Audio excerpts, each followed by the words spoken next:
안녕하세요. 역사인물입니다.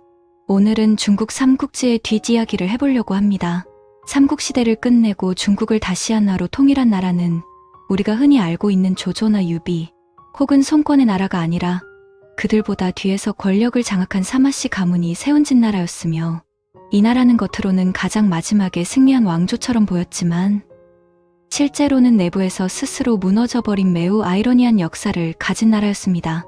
이 이야기를 이해하기 위해서는 먼저 후한 말기라는 황제의 권위가 거의 사라지고 각지의 군벌들이 서로 싸우며 나라가 사실상 붕괴 직전에 놓여있던 혼란의 시기로 거슬러 올라가야 합니다. 이 혼란 속에서 등장한 인물이 바로 조조였는데, 그는 단순한 군벌이 아니라 정치와 군사를 모두 다룰 줄 아는 인물이었고, 황제를 보호한다는 명분을 이용해 중앙 권력을 장악하며 북중국을 통일해 나갔습니다. 조조는 생전에 스스로 황제가 되지는 않았지만 그의 아들 조비가 결국 후한의 마지막 황제로부터 왕위를 넘겨받으면서 위나라를 세우게 되었고, 이로써 중국은 위나라, 촉한, 오나라로 나뉘는 삼국시대에 본격적으로 들어가게 됩니다. 이 세 나라 중에서도 위나라는 인구와 영토, 군사력 면에서 가장 강력한 국가였기 때문에 많은 사람들이 결국 위나라가 천하를 통일할 것이라고 생각했지만, 정작 위나라 내부에서는 점점 다른 형태의 권력 이동이 일어나고 있었습니다. 그 중심에 있었던 인물이 바로 사마이였는데, 그는 처음부터 권력을 쥔 사람이 아니라 조조 밑에서 관직 생활을 시작한 인물이었으며 매우 신중하고 계산적인 성격을 가진 정치가이자 전략가였습니다. 사마이는 자신의 능력을 드러내기보다 오히려 숨기는데 능숙한 사람이었고, 조조 역시 그를 경계하면서도 그의 재능을 인정하여 중요한 순간마다 그를 기용하게 됩니다. 특히 사마이가 역사에 본격적으로 등장하게 되는 계기는 촉한의 재상 제갈량과의 대치였는데, 제갈량은 북벌을 통해 위나라를 공격하며 한나라 부흥을 시도했고, 위나라 입장에서는 이를 막아야 하는 매우 중요한 상황이었습니다. 이때 사마이는 공격적으로 나가기보다는 철저히 방어에 집중하면서 시간을 끌고 촉한의 보급이 끊어지기를 기다리는 전략을 선택했으며, 이러한 방식은 겉보기에는 소극적으로 보였지만 결국 제갈량의 북벌을 실패로 이끄는 결과를 만들어냅니다. 제갈량이 오장원에서 병사하면서 촉한의 기세는 크게 꺾이게 되었고, 동시에 사마이는 위나라 내부에서 군사적으로도 정치적으로도 매우 중요한 인물로 자리 잡게 됩니다. 하지만 진짜 중요한 변화는 전쟁이 아니라 위나라 내부 정치에서 일어나고 있었는데, 시간이 지나면서 위나라 황실은 점점 힘을 잃고 있었고, 실제 권력은 황제를 보좌하는 대신들 사이에서 나뉘어지고 있었습니다. 이 시기에 위나라의 권력은 조상이라는 인물과 사마이 사이에서 균형을 이루고 있었지만, 조상은 황제와 가까운 위치를 이용해 점점 권력을 장악해 나갔고, 사마이는 점점 정치에서 밀려나는 듯한 모습을 보이게 됩니다. 그러자 사마이는 매우 의도적으로 자신을 숨기기 시작했는데, 병이 든 것처럼 행동하며 정치에서 물러난 듯한 모습을 보였고, 많은 사람들은 그가 더 이상 위협이 되지 않는 인물이라고 판단하게 됩니다.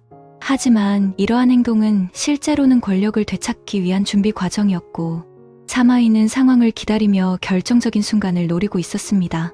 그리고 마침내 249년 고평릉 사건이 발생하게 되는데, 조상이 황제를 모시고 수도를 떠난 사이 사마이는 군사를 장악하고 수도 낙양을 통제하면서 쿠데타를 일으킵니다.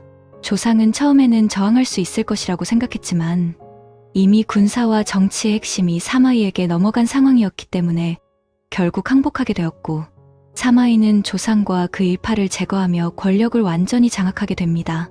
이 사건 이후 위나라는 겉으로는 여전히 조씨 황실의 나라였지만 실제로는 사마씨 가문이 모든 권력을 쥐고 있는 상태가 되었고, 황제는 사실상 명목상의 존재로 전락하게 됩니다. 사마이는 이 사건을 통해 권력의 정점에 오르게 되었지만 오래 살지는 못하고 얼마 지나지 않아 세상을 떠나게 되며, 많은 사람들은 그의 죽음과 함께 사마씨의 권력도 끝날 것이라고 생각했습니다.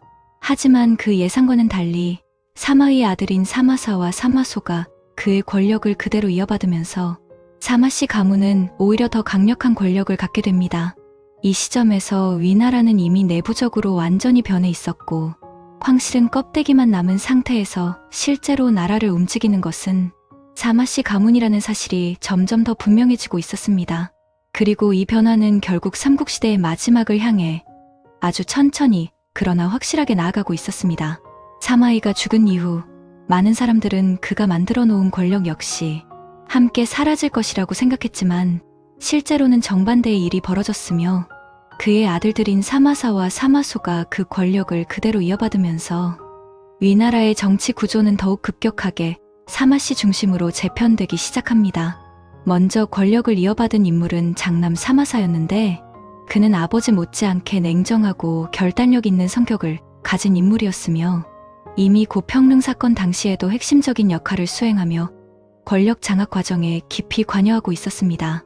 사마사가 권력을 잡은 이후 위나라 황실은 더욱 빠르게 힘을 잃어가게 되었는데 황제는 더 이상 국가의 방향을 결정하는 존재가 아니라 사마씨 가문의 의사를 형식적으로 승인하는 역할에 가까워졌으며 이는 사실상 왕조의 주인이 바뀌었다는 것을 의미하는 변화였습니다. 이 과정에서 사마사는 황제를 직접 교체하는 강수를 두게 되는데 기존의 황제를 폐위시키고 새로운 황제를 세우는 일을 주도하면서 위나라 황실의 권위는 돌이킬 수 없을 정도로 무너져 내리게 됩니다. 이러한 행위는 겉으로 보기에는 반역에 가까운 위험한 행동이었지만 이미 군사와 정치의 핵심 권력 사마씨 가문에 집중된 상황에서는 이를 막을 수 있는 세력이 존재하지 않았습니다. 그러나 사마사는 오랜 시간 권력을 유지하지 못하고 병으로 세상을 떠나게 되며 이후 그의 동생인 사마소가 자연스럽게 권력을 이어받게 됩니다. 사마소는 형과 마찬가지로 강력한 권력을 바탕으로 정치를 운영했지만 그의 가장 큰 특징은 자신의 야망을 더 이상 숨기지 않았다는 점이었으며 이로 인해 당시 사람들 사이에서는 사마소의 마음은 길 가는 사람도 안다라는 말이 퍼질 정도로 그의 의도가 명확하게 드러나고 있었습니다. 하지만 사마소는 즉시 황제의 자리에 오르기보다는 먼저 자신의 권위를 완전히 굳히기 위한 결정적인 성과를 필요로 했고 그 목표가 바로 촉한의 멸망이었습니다. 당시 촉한은 제갈량 사후 점점 국력이 약해지고 있었으며 내부적으로도 정치적 혼란과 군사적 한계를 동시에 겪고 있었기 때문에 이전보다 훨씬 공격하기 쉬운 상태에 놓여 있었습니다. 사마소는 이러한 상황을 정확하게 파악하고 대규모 군사를 동원해 촉한을 공격하기로 결정하게 되며 이 전쟁은 단순한 영토 확장이 아니라 삼국시대의 균형을 무너뜨리는 결정적인 사건으로 이어지게 됩니다. 263년 위나라 군대는 여러 방향에서 동시에 촉한을 공격하기 시작했으며 이 과정에서 등해와 종회 같은 장수들이 중요한 역할을 수행하게 됩니다. 특히 등해는 험난한 산길을 넘어 기습적으로 촉한의 수도 성도 근처까지 진격하는 과감한 전략을 펼쳤고 이는 촉한 입장에서는 전혀 예상하지 못한 공격이었습니다. 결국 촉한의 황제 유서는 더 이상 버틸 수 없다고 판단하고 항복을 선택하게 되며 이로써 유비가 세우고 제갈량이 지키려 했던 촉한은 역사 속으로 사라지게 됩니다. 이 사건은 단순히 하나의 나라가 멸망한 것을 넘어 삼국시대의 한 축이 무너졌다는 점에서 매우 중요한 의미를 가지며 동시에 사마소의 권위를 극적으로 높여주는 계기가 됩니다. 촉한 멸망 이후 위나라 조정 내부에서는 사마소의 위상이 사실상 황제와 다를 바 없는 수준에 이르게 되었고 그를 반대하거나 견제할 수 있는 세력은 거의 존재하지 않게 됩니다. 하지만 사마소는 끝내 황제의 자리에 오르기 전에 세상을 떠나게 되며 그가 준비해놓은 모든 기반은 그의 아들인 사마염에게 이어지게 됩니다. 사마염은 아버지와 할아버지가 만들어 놓은 권력 위에 서 있는 인물이었으며 더 이상 망설일 이유가 없는 상황 속에서 마침내 결정적인 선택을 하게 됩니다. 265년 사마염은 위나라의 마지막 황제인 조안에게서 왕위를 넘겨받는 형식을 통해 새로운 왕조를 세우게 되는데 이는 겉으로는 평화로운 권력 이양처럼 보였지만 실제로는 오랜 시간에 걸쳐 준비된 권력 찬탈의 완성이라고 볼 수 있습니다. 이렇게 해서 위나라는 역사 속으로 사라지고 사마씨 가문의 진나라가 새롭게 등장하게 되며 삼국시대는 사실상 마지막 단계를 향해 나아가게 됩니다. 그러나 이 시점에서 이미 중요한 문제가 하나 만들어지고 있었는데 그것은 바로 이 나라가 전쟁을 통해 얻은 것이 아니라 권력 내부에서 형성된 구조 위에 세워졌다는 점이었으며 이 불안정한 기반은 훗날 진나라가 무너지는 원인이 되게 됩니다. 사마염이 위나라로부터 왕위를 넘겨받아 진나라를 세운 이후 중국 대륙은 겉으로 보기에는 오랜 분열을 끝내고 다시 하나로 통일될 준비를 마친 듯 보였지만 실제로는 그 내부에 매우 불안정한 요소들을 함께 안고 있는 상태였습니다. 진나라가 건국되었을 당시에도 여전히 남쪽에는 오나라가 존재하고 있었기 때문에 사마염에게 남아있는 마지막 과제는 삼국을 완전히 끝내고 천하를 하나로 통일하는 것이었습니다. 오나라는 손권이 세운 나라로 장강을 중심으로 한 자연적인 방어선과 해상 전력을 기반으로 오랜 시간 동안 위나라와 맞서 싸운 국가였으며 삼국 중 마지막까지 독자적인 세력을 유지하고 있던 나라였습니다. 하지만 시간이 흐르면서 오나라 역시 내부적으로 점점 약해지고 있었는데 손권 사후 왕위 계승 문제와 정치적 혼란이 반복되면서 중앙 권력이 크게 흔들리고 있었고 군사력 또한 이전만큼 강하지 않은 상태였습니다. 사마염은 이러한 상황을 정확하게 파악하고 있었으며 오나라를 공격할 수 있는 시기가 왔다고 판단하게 됩니다. 280년 진나라는 대규모 군사를 동원하여 오나라를 공격하기 시작하는데 이 공격은 단순한 한 방향의 진격이 아니라 여러 전선에서 동시에 이루어지는 전략적인 공세였습니다. 육로와 수로를 동시에 활용한 진나라의 공격은 오나라의 방어 체계를 빠르게 무너뜨렸고 오나라 내부의 혼란까지 겹치면서 제대로 된 저항을 하지 못하게 됩니다. 결국 오나라의 마지막 황제 선호는 더 이상 상황을 뒤집을 수 없다고 판단하고 항복을 선택하게 되며 이로써 삼국시대는 완전히 막을 내리게 됩니다. 후한 말기부터 이어져 온 수십 년의 분열과 전쟁이 끝나고 중국은 다시 하나의 나라로 통일되었으며 그 통일을 이룬 왕조가 바로 사마씨의 진나라였습니다. 이 순간만 놓고 보면 진나라는 역사상 가장 성공적인 왕조 중 하나로 보일 수도 있었으며 사마염 역시 천하를 통일한 군주로서 매우 큰 업적을 남긴 인물처럼 평가될 수 있습니다. 그러나 문제는 바로 이 통일 이후부터 시작됩니다. 전쟁이 끝난 이후 사마염은 점점 긴장을 풀기 시작했고 국가 운영에 있어서 초기의 긴박함과 신중함을 유지하지 못하게 됩니다. 그는 통일을 이룬 이후 점차 사치와 향락에 빠지게 되었다는 평가를 받으며 궁정 생활에 몰두하는 시간이 늘어나게 됩니다. 하지만 이것보다 더 심각한 문제는 따로 있었습니다. 바로 후계 문제였습니다. 사마염의 아들인 사마충은 선천적으로 지능이 부족한 인물로 평가되며 정상적인 통치 능력을 기대하기 어려운 상황이었고 이는 막 세워진 왕조 입장에서는 매우 치명적인 약점이었습니다. 강력한 창업 군주가 죽고 난 뒤 무능한 후계자가 즉위하게 되면 권력은 자연스럽게 주변 인물들에게 분산되게 되고 이는 곧 내부 권력 다툼으로 이어질 가능성이 매우 높기 때문입니다. 그럼에도 불구하고 사마염은 이러한 문제를 근본적으로 해결하지 못한 채 결국 사마충을 후계자로 확정하게 됩니다. 여기에 더해 사마염은 또 하나의 중요한 결정을 내리게 되는데 그것은 자신의 일족인 사마씨 왕족들에게 넓은 영토와 군사 권한을 나누어주는 정책이었습니다.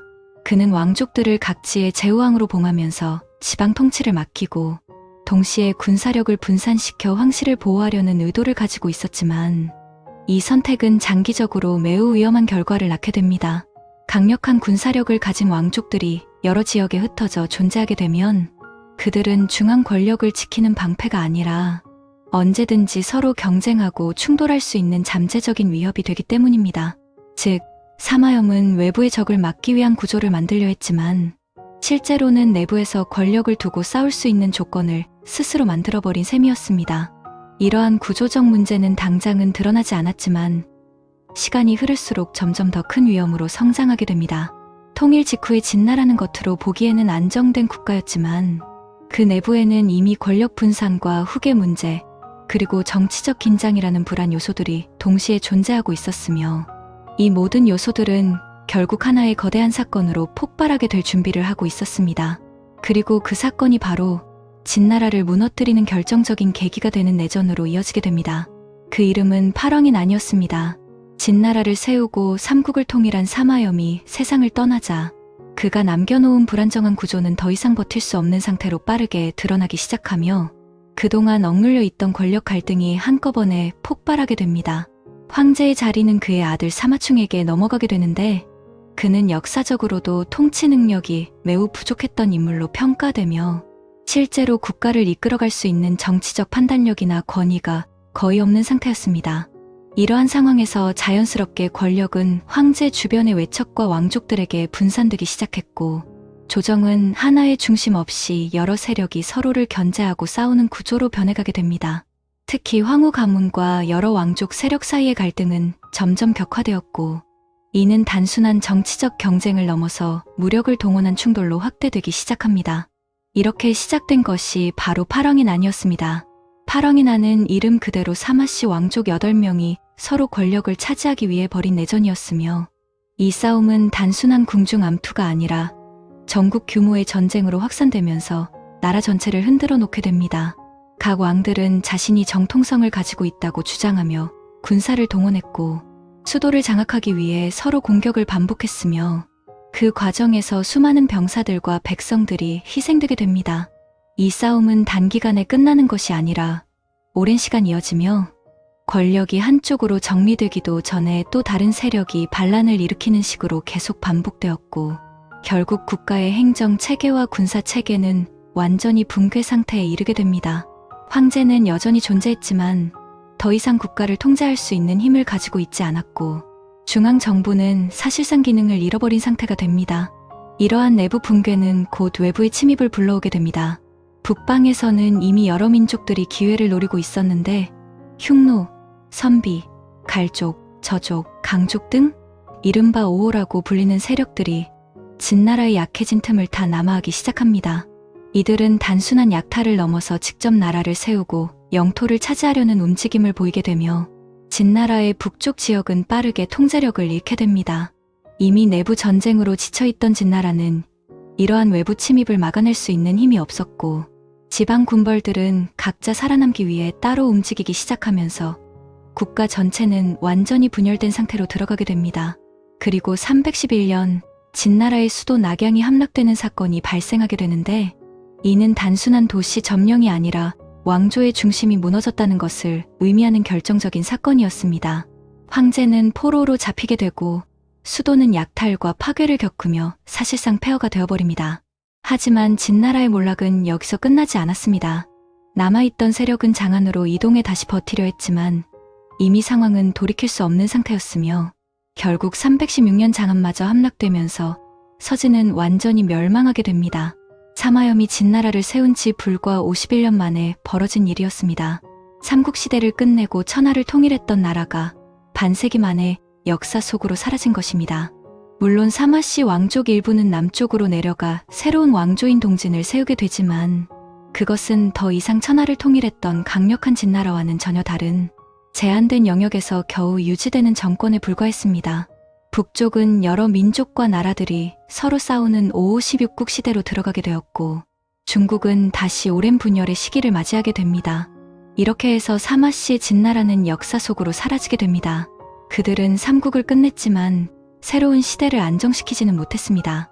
그들은 천하를 통일했지만 그 천하를 지켜내지는 못했습니다. 권력을 빼앗는 데는 성공했지만 그 권력을 유지하는 데는 실패한 나라, 사마씨의 진나라. 그들은 마지막 승자였지만 가장 빠르게 무너진 승자였습니다. 오늘 이야기는 여기까지이며, 다음 이야기로 궁금하신 주제가 있다면 댓글로 남겨주세요. 구독과 좋아요를 눌러주시면 채널에 큰 도움이 됩니다.